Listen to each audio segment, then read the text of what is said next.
thing. So for me, it became, how do we get this message out globally? And I'll tell you something. If you're not on Facebook, LinkedIn, Twitter, Instagram, Pinterest, you better go ask somebody. Yeah. You better. I'm telling you. It's free. And if you don't know how to do it, get your 8th grader. And I guarantee you they will hook you up. Really. I mean, they will hook you up so good you won't even believe they had the skills to do it. You've got to be able to reach out to people throughout the country and other parts of the world. And right now we're talking with, I just got through giving my condolences to one of the brothers in South Africa, Johannesburg, who died from prostate cancer. You know, I just had a doctor from Nigeria who's here. He got diagnosed and it scared him so bad that a friend of mine from Hawaii called and asked if I would go and talk to the doctor before he walked in front of a car. And I actually went with him to the urologist last week. Now he wants to sign up 9 women in Nigeria. So it's like, it's networking instead of not working. But you got to do your research. What are you good at? What do you dream about doing? You don't even have to know how to do it. Henry Ford came up with this great thing called the mastermind theory. I just got to know what I want to do. And then I can see Barbara can do one part of what I need, I'll negotiate something with her. You know, he won his case, I don't know if you're familiar with the story, but he sued the newspaper because they made some derogatory statements about him. And he said, you know what, I'm offended by this. We sued the newspaper, and they said, oh, we're going to have a field day with this guy. They couldn't wait to get to court, and they got to court, and they came up with all these trigonometry questions and history questions and all these different things. And after a while of him being perplexed, he sat there, he's like, Your Honor, apparently I'm not a learned man. I don't know anything about what they're asking me about. He said, but Your Honor, I make a damn good car. And if I need to know about my finances, I call my banker. And if I need to know about my legal matters, I call my attorney. And so that's where the Henry Ford mastermind theory came from. But it's all about identifying your resources, identifying what it is that you're good at or what you have a passion for. And if you don't have a passion for something, find a friend of yours that has something good and get on their bandwagon and sell their stuff. But then from there, get on the social media, get on a plane, go to another city. Don't be afraid. Don't worry about, well, I don't like to go places by myself. Get on a plane, go to a hotel, rent a car. And if you're on Facebook, you know people in all these different cities. Make your contacts, use your contacts. There's so many different methods.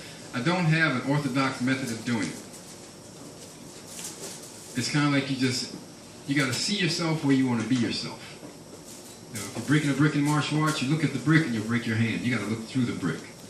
If you have something in your mind that you want called success, it's scientific and mathematic. It's an attitude. You know, you're either a victim or you're a victor. You want to be successful, you got to go out and do something to become successful. If you want to sit down and talk about it, you can sit there and talk about it, and then next year you'll still be talking about it. But you got to take the first step. Meet people, get to understand who they are, find out, we used to do the business card thing. I haven't had a business card in 3 years. And I'm a printing broker. I do all kinds of stuff, but I don't even carry business cards anymore. Because I'm going to find you on LinkedIn, Facebook, or Instagram, or somewhere else. I don't send out mail. We signed up our members online. I've had 3 PayPal cards in my pocket since 2001. Understand the tools. You know, somebody, well, I don't get on Facebook. I don't know if I can get a free phone. What are you talking about? You watch TV? Do you have a telephone? They're the same thing. You know, if you talk about gun control, guns don't kill people, they say. So one person has a gun, they use it for a good purpose. Another person has the same gun, it's pitiful. You turn your TV on, you might watch the sports. Turn his TV on, he might watch porn. It's the same TV. It's how you use the tools. Use all of the technology. I won't just say social media. Use all the technology that's available to you, and especially if it's free, and I guarantee you it'll take you to places that you may never even visit. I did a logo for a woman in Israel with a children's school. I've never been to Israel. But it didn't matter because the email, the drafts being sent, and the payments being done were done without me going there. So you don't have to be able to travel all over the world. It's great if you can. But the main thing is have a dream and become determined that you're going to do what you have to do to make it happen. And wake up in the morning and look at where you want to be and not where you are. Then proceed with caution. All right? Thanks a lot. Thank you.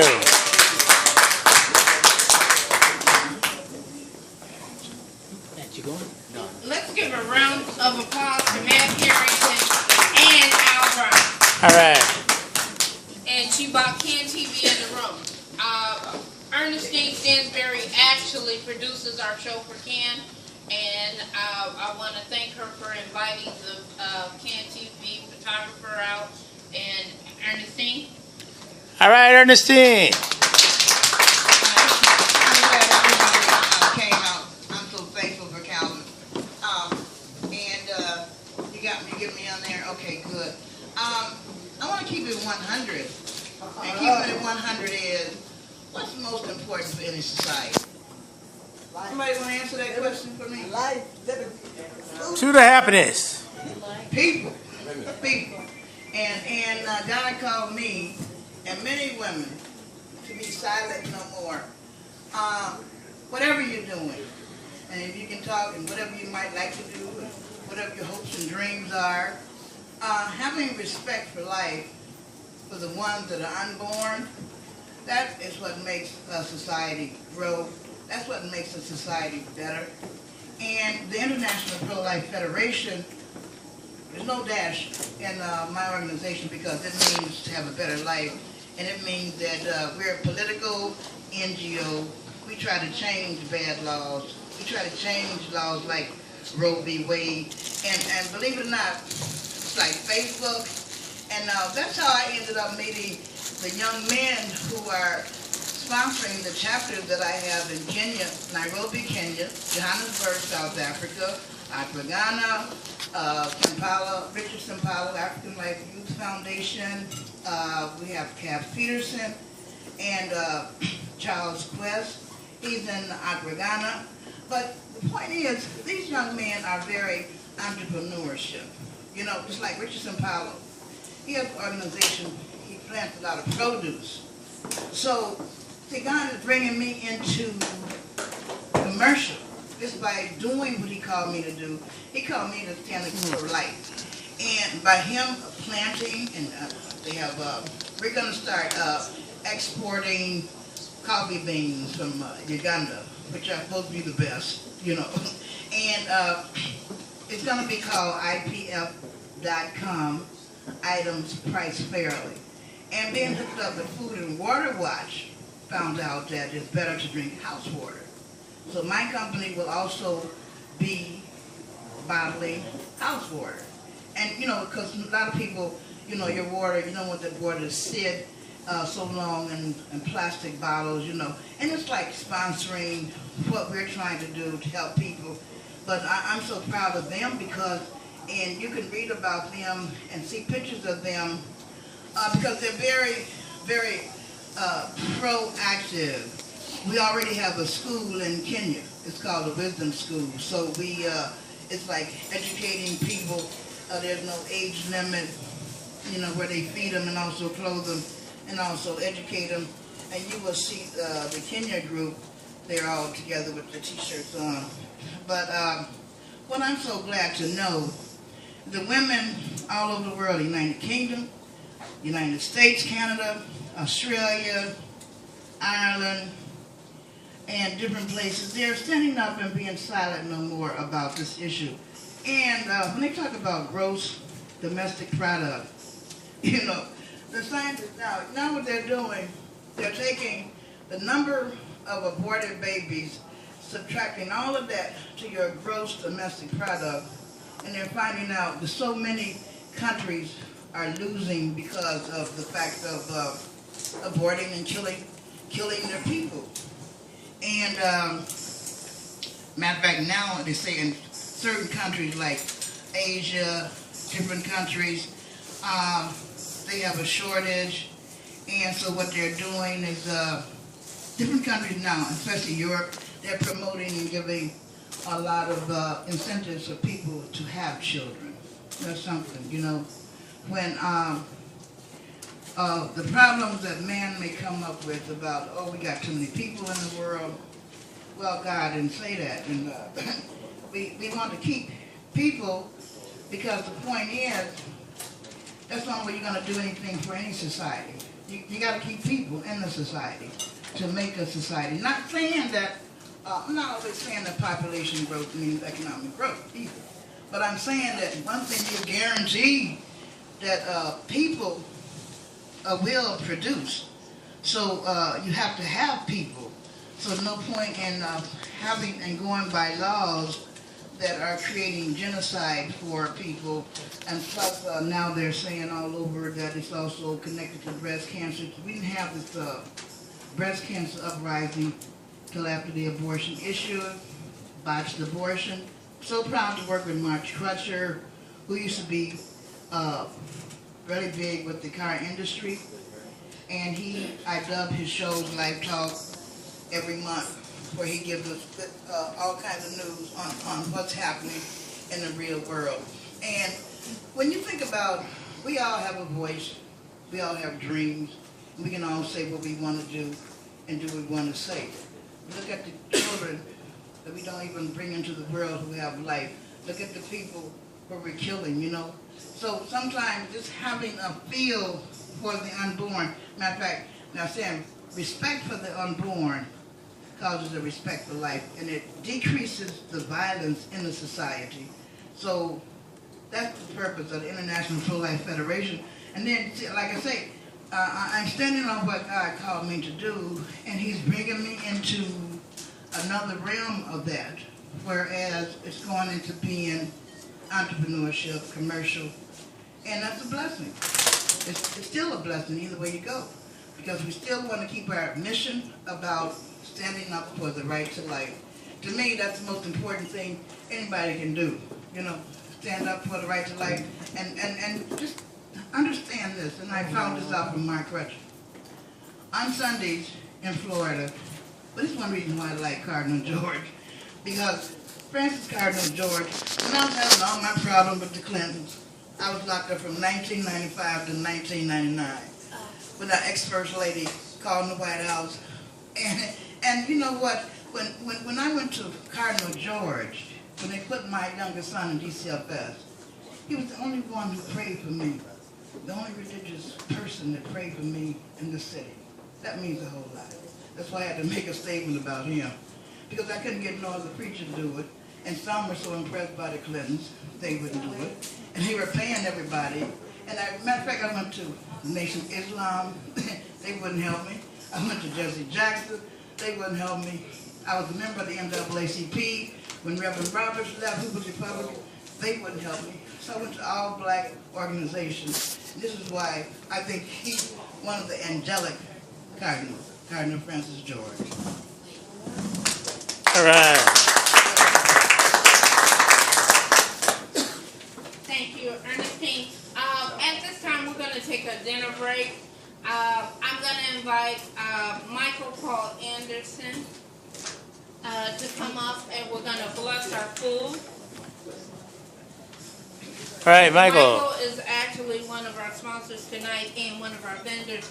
He is a gifted and talented artist. He has his Gunaside project, but I wanted him to bless our food so that we can enjoy some food, enjoy each other for a little bit, then we can come back and everybody can introduce themselves. Good afternoon, everybody. Ask me easier. Sorry. We're going to pray, but I was trying to look for a scripture. It's a very profound scripture found in, I think it's the 30th chapter, Education. I've been an artist since I was 7 years old. Obviously, most artists start when they're very young. Sorry. But I was told at a young age, get a real job. You know, go to school, study, get a real job. But anyway, long story short, at 23 years old, I started to start my own business. Right after I got out of the Marine Corps, I started doing logos and marketing tools for businesses, just like yourself, doing flyers. And it's an interesting thing, right before computers came out, I was doing a lot of key line and paste stuff for magazines and things of that nature. And when computers came out, I had to rethink my game, so to speak. Because computers took over a lot of stuff that I was doing manually for these magazines. But I walked into a public school about 25 years ago here at Washington Elementary School. They bought my book called I Remember Harold, and I remember going through there, and they said, we want to purchase so many books, but we need to get your purchase order. Otherwise, you're not going to get paid for 30 days. That's the first time I even heard of something like that. But long story short, we're in over about 50 schools now. I do wall murals, paintings, after-school workshops, and mostly what we do is right now with the T-shirts. There's somebody calling me, so I'm busy right now. But you can take a look at my table. I have a lot more to offer. We have a program called the Gunnicide Project. Gunnicide stands for Destroying Ignorance with the Power of Knowledge, or Putting the Violence to Rest. So we started that in 2010. It's taken off. We have T-shirts. We're doing, once again, we're doing workshops. And you can want to find a little bit more about my business, I'm right back in the back with the T-shirts. Also, you can get into contact with me at thegunnicide.com. All right, thank you very much. Thank you. Up next, batting in second.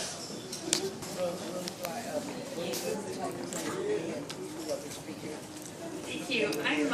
I was with the Chicago Street Journal. I'm not really with them anymore.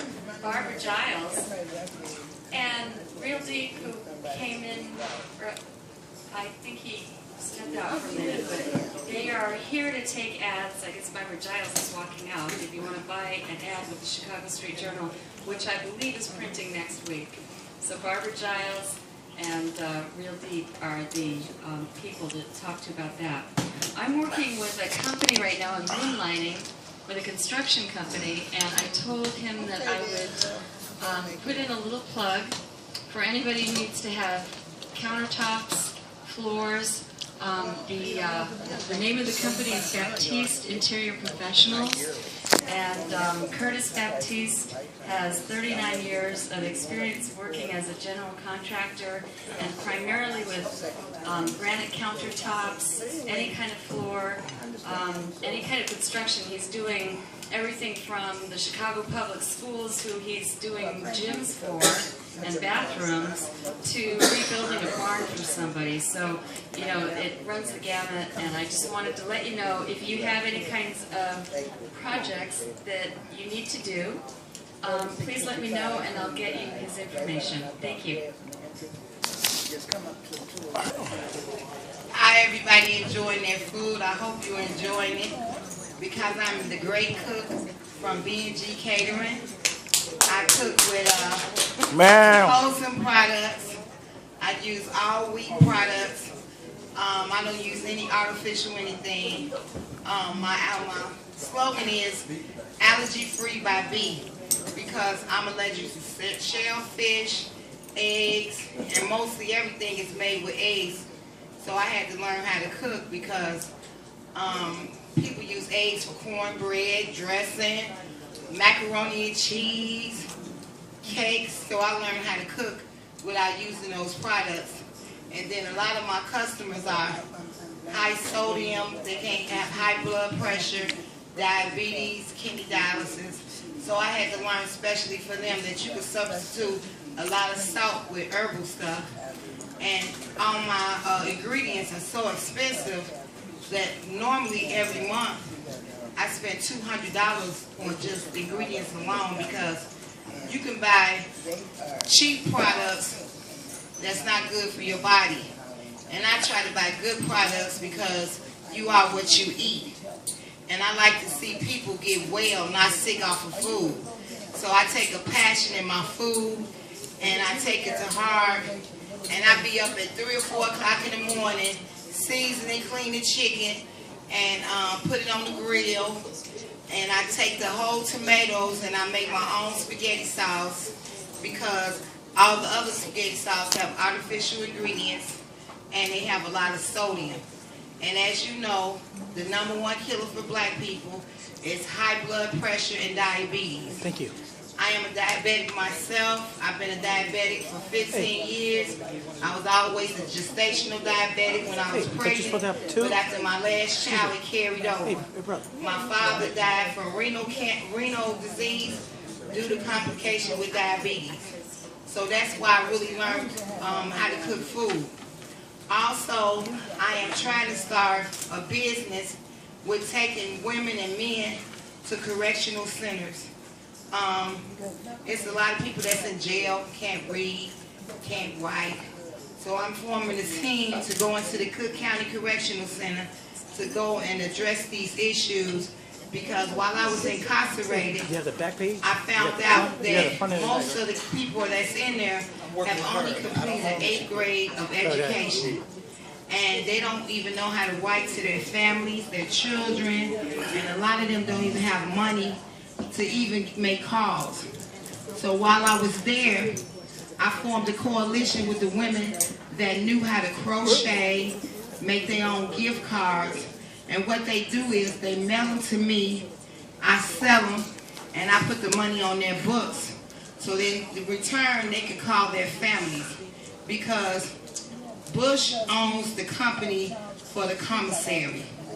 You are limited to $100 a week, times 4 is $400. Then they have the phone where you get the phone cards and your family put money on your phones. So normally you could spend between $600 and $700 a month, but then the women have public defenders. So I told them that they need to stop eating all their commissary food and get together and get them attorneys. Because if you can do $700 a month times 12, that's $9,200. You can get your own attorney, $8,400, whatever it is. You can get your attorney and get up out of there. A lot of them don't know how to read. They don't even know how to order their books from the library, the law library, so they can read up on their case. When they come back from the jail, I asked them what happened to their case. They said, oh, it's SOL. Oh, I don't know what they said. They talk so fast. I said, well, then you talk to your public defender. She said they're going to come see it. But how can somebody, a public, that means anybody can represent you because they're the public, than an attorney. An attorney is paid to work for you. Therefore, an attorney is going to come talk to you 2 days before your cases come up instead of just meeting you in the courtroom and barely saying anything to you. So it's a lot of things need to be done.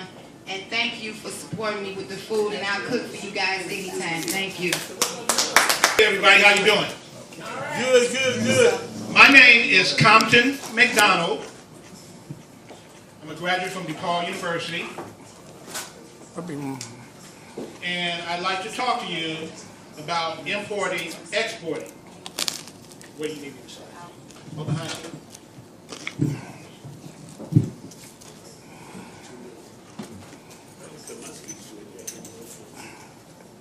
Again, my name is Compton McDonald.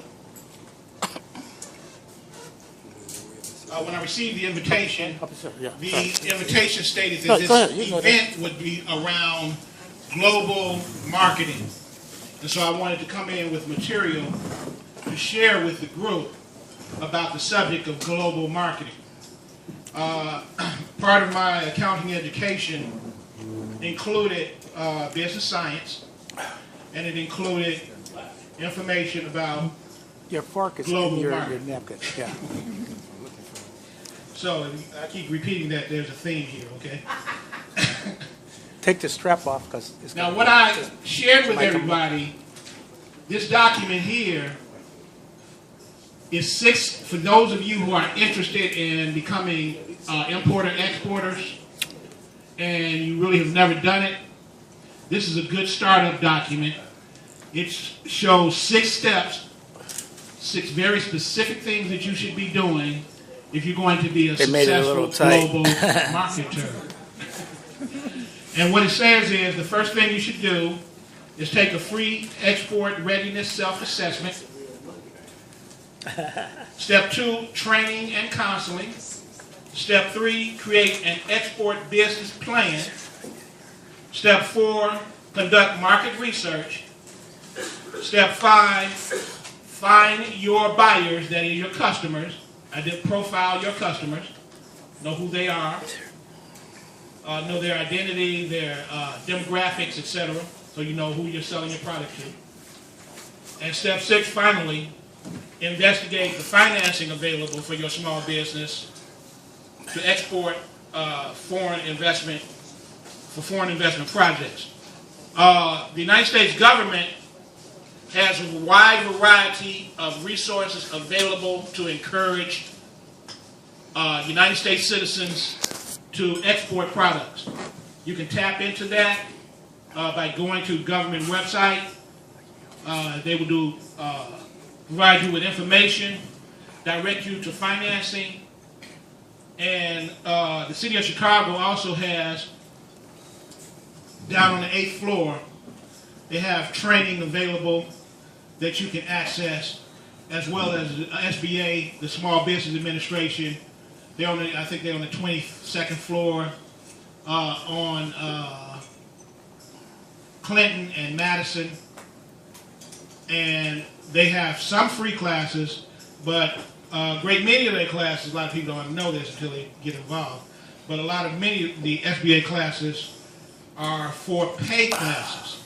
So they do have like 8 free classes that they give on a revolving basis.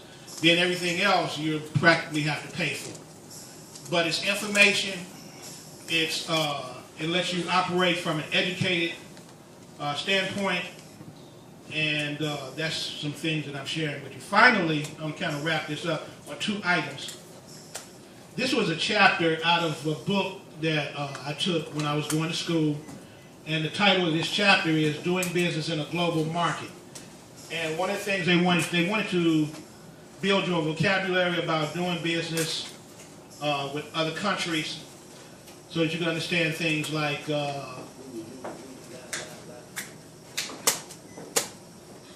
Currency. Licensing, strategies to enter global markets, licensing, contract manufacturing, exporting. When do countries want to receive products from a foreign country? When is it to their advantage? So these are things, and if anybody is interested in that, we can get together by email. I can see how I can fax this to you or whatever. And then, finally, the International Trade Bureau is another resource for learning how to do this correctly and profitably so that when you get involved in being successful in global marketing, there's a litany of glossary terms that you need to really become familiar with so that you increase your likelihood to success. I want to make one final note because my education is in accounting. And I really am passionate about succeeding in business and passionate about my community succeeding in business. And so therefore, I took the time out to actually go to school, get a college degree. Actually, my education goes beyond the 4 years I did at DePaul. And what I'm prepared to say to you, first make certain before you want to take a business globally, you want to make certain that you're business savvy. So there are a couple of things that I will share with you. The proper way to use an accountant. Ask your accountant to produce a cash budget for you, for your business. That'll help you manage your business more successfully. Ask your accountant to produce a master budget. And a master budget will be 10 different budgets regarding your company. And if your company and your accountant walks you through those 10 different budgets, it will make you a better business owner so that you can make better data-driven decisions. So ask for a cash budget, ask for a master budget in addition to an income statement and a balance sheet, and I guarantee you, you'll be one step closer to being a very successful person. Thank you. Yeah, right. And who's coming to the mic now? Hi, my name is Adrienne Mobley. I have a safety training company. It's called Air and Wellness Safety Training. So what we do is teach safety such as CPR, AED, first aid. Currently in Illinois, it is a state law for all. Sorry. It's a state law for all high school students to be trained in CPR, AED. It's also just something that people should do because you never know when you're going to have to perform CPR. It could be either on a loved one because 80% of all cardiac arrests are witnessed by a loved one, or it could simply be that you're out like we are now and someone is choking, so you still have to provide either the Heimlich maneuver, and if that doesn't work, then CPR. But in addition to teaching CPR, and we also do OSHA safety training and safety training for companies for like safety orientations because companies need to have their employees trained in safety capacities. And we also create employee handbooks as well as create safety manuals for companies and do safety consultations. And lastly, in addition to that, I also provide I work for a company called FES, and we provide financial educational services which help people who have bad credit. And that is something that can be useful for business owners or just the everyday person, because as a business owner, you cannot receive lines of credit or bonding or anything of that nature if your credit is bad. So this company assists you with that process. So those are the things that we do. So if anyone wants to have training in health safety, then Aaron Water Safety Training Company is your company. Thank you. Thank you. Needs more of, or as I used to say, loving what every woman needs along with cash and money, not necessarily in that order. I am the charismatic host and producer at CAN TV of a show called My Guest Ain't Guessing. And I start each show out by saying, this is the show in which my guests don't be shocking. They be all up in here. Show nothing. I've been doing the show for 15 years, and the premise of the show is that the guests give expert viewpoints in their given profession or area of expertise. Been there for 15 years. Amongst my guests, Dorothy Brown, clerk of the circuit court. She's been on 3 times. As a matter of fact, she's my very first guest 15 years ago. Also among my guests, the late, great, and good friend of mine, and Chicago DJ, Mr. Richard McGee. He's been on twice. Sorry. About a year and a half ago, I interviewed Karen Freeman Wilson, first female mayor of Gary, Indiana. Probably the biggest celebrity that I interviewed was Kim Coles, who played on Living Single. I interviewed her on location out in Crestwood, Illinois. We had the Metropolitan Tenants Organization, Citizens Utility Board. I've interviewed 3 aldermen, Yogo the Clown, the Black Cowboys of Broken Arrow. So basically, you know, the whole idea is that I also call it sort of a Ask the Experts type show. And hopefully the viewing audience is sitting at home with pen and paper taking notes, because my guests give valuable information. And what else can I say? Your show, the name of it. It's called My Guest Ain't Guessing. That's right. My Guest Ain't Guessing. For 15 years, CAN TV. Yeah, I've been there 15 years. In addition to my show, which I produce as well as host my own show, I also produce a show called Success Made Easy, which is presented by the Institute of Attitude Modification. I used to produce a show, The Gospel Gems. Gospel Gems are a jazz flavored gospel group, a gospel band, and they had other acts on with them, gospel singers and what have you. Recently I've been doing a show, producing a show called The Nixon Report, which is hosted by Mr. Lionel Nixon, who is a media counsel, and he's a associate publisher, media counsel for Chicago Street Journal. He's been a HUD official for some time. And also, as I like to put it, in my other life, I am a human resources management consultant, meaning I, well, first of all, long before there was radio and TV, and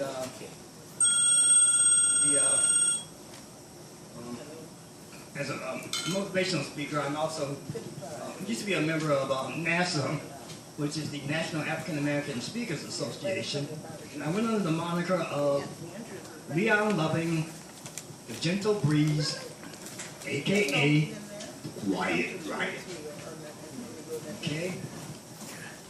In terms of my background, educationally, I've got a bachelor's degree in psychology from Illinois State University.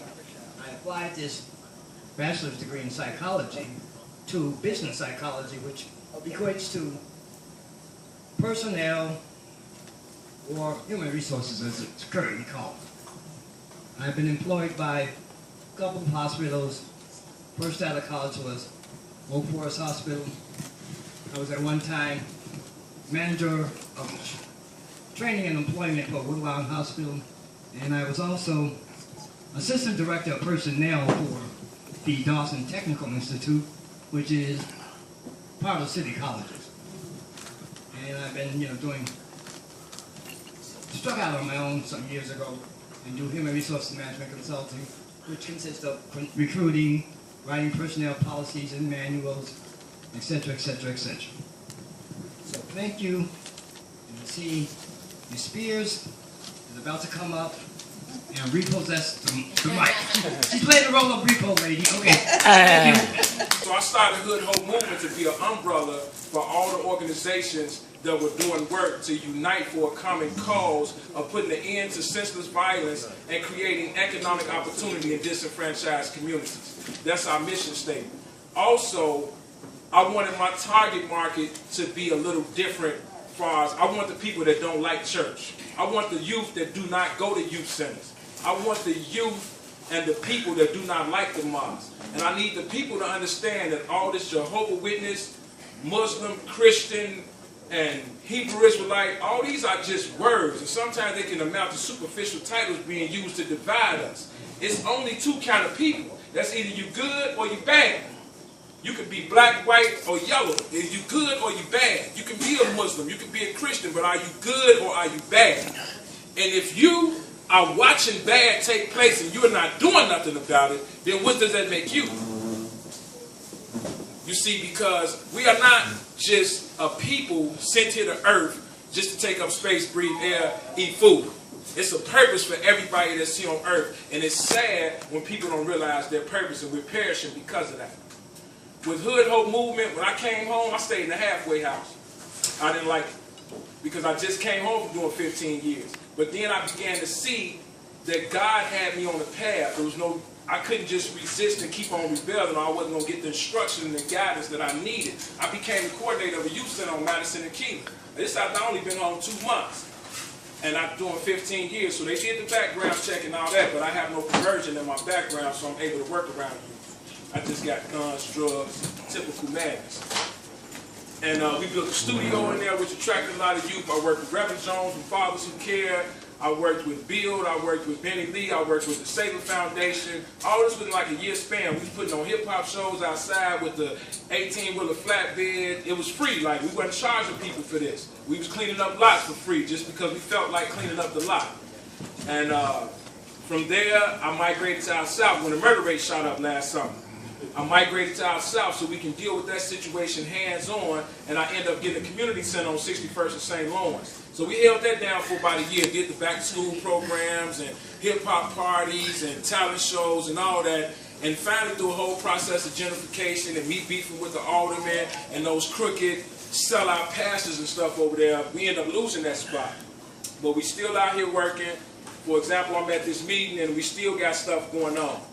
And let's just let y'all know a little bit about Real Deep and Hood Hope Movement. We got a record label, we do incense, we do oils, we really into entrepreneurship. Like grants is cool, we can have some grants, but even without grants, we're going to survive because I'm not trying to rely on a proven enemy, and not a color or a government, but an enemy of justice.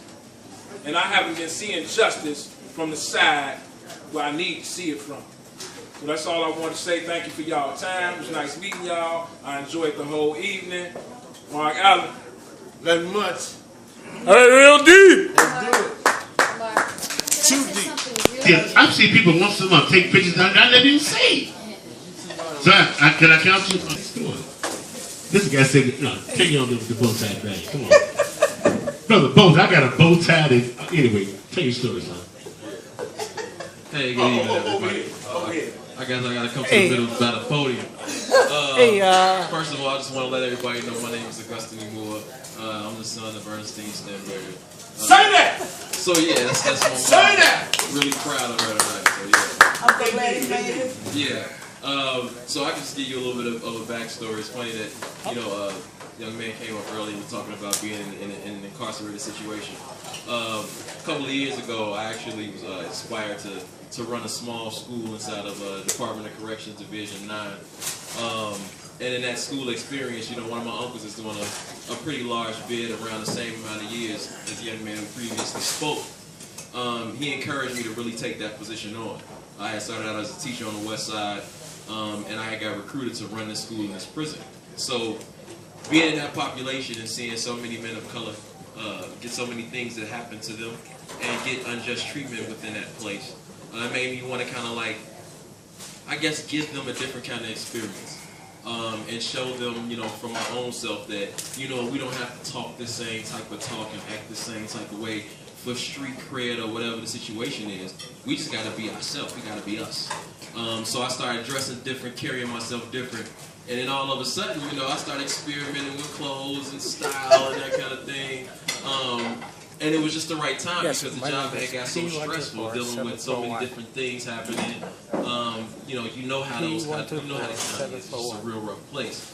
And through all of that, you know, a buddy of mine that's a designer told me, take a sewing class, see how it goes. Took a sewing class, had a hidden aptitude I didn't know about. And since then, I've been selling bow ties and selling neckwear all over, you know, the United States, Amsterdam. I was wondering how far you know, we got a huge client. We have huge clients in the South.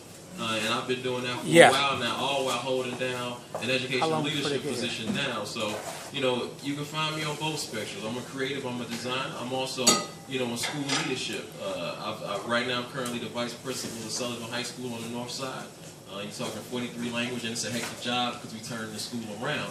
But I'm also doing things like using my creative and the business on the side to raise $4,000 to provide young men with suits, young men of color, black young men of color with suits, so that they can walk into their first interview and say, I graduated from CPS with something. So, okay, you know, tell me some of the time to get downstairs. About me, I appreciate the time being here. This was really on the whim, so I kind of blame my mom, but it's a gift and a curse. It's beautiful, and I appreciate it. Thank you for the time. And you're welcome. Thank you. Yeah, but that's all right. I never thought I got to see my first bow tie. So that's all good. Take a picture.